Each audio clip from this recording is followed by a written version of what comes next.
दक्षिण पूर्व बंगोपसागर में सृष्ट साइक्लोनिक स्टर्म धीरे धीरे घनीभूत होउछि। गत 24 घंटा मध्य लघुचाप क्षेत्र जटिल स्थिति में रही।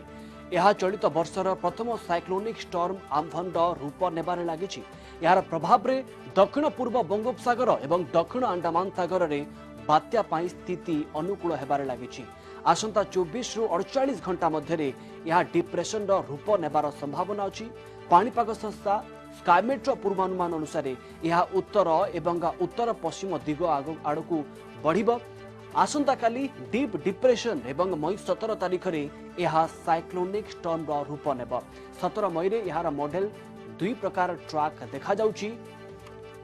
मते कहि रखिबी दुई प्रकार यार ट्रैक देखा मिलूँ। गोटे ट्रैक रे यह उत्तर पूर्व आड़क मुहाइबा अनुमान करा जाउछि, किंतु अन्य ट्रैक अनुसार यह रिकर्व करिवो। गोटे ट्रैक अनुसार यह बांग्लादेश एवं पश्चिम बंग आड़क मुहाइब। द्वितीय ट्रैक अनुसार बांग्लादेश एवं म्यांमार आड़क मुहाई पारे। एपटे भारतीय पाणीपाग विभाग कहिछि यह आहुरी घनीभूत होई 16 तारीख दिन दक्षिण पश्चिम एवं पश्चिम केन्द्र बंगोपसागर में सामुद्रिक झड़र रूप नेब।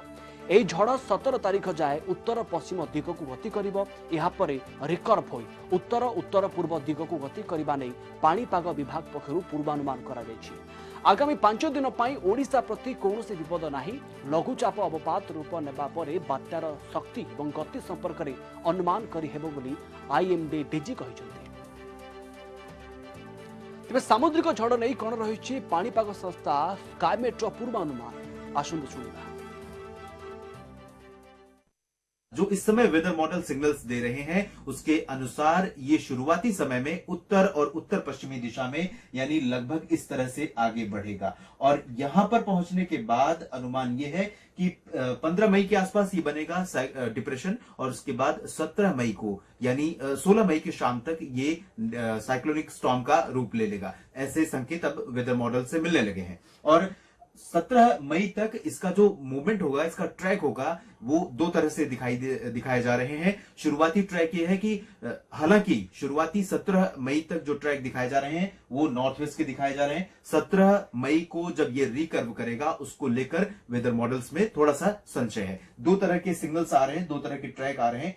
माना यह जा रहा है कि 17 मई से जब ये रिकर्व करेगा यहां तक पहुंचने के बाद तो शुरुआत में एक ट्रैक दिखाया जा रहा है जिसमें ये बे ऑफ बंगाल के जो बांग्लादेश और इससे सटे पश्चिम बंगाल के इलाके हैं उन भागों में पहुंचेगा। ये इलाके हो सकते हैं इससे अफेक्टेड और दूसरा जो ट्रैक है वो बांग्लादेश और इससे सटे म्यांमार की तरफ जा रहा है। तो अनुमान यह है कि या तो ये इलाका हो सकता है अफेक्टेड या ये इलाका हो सकता है।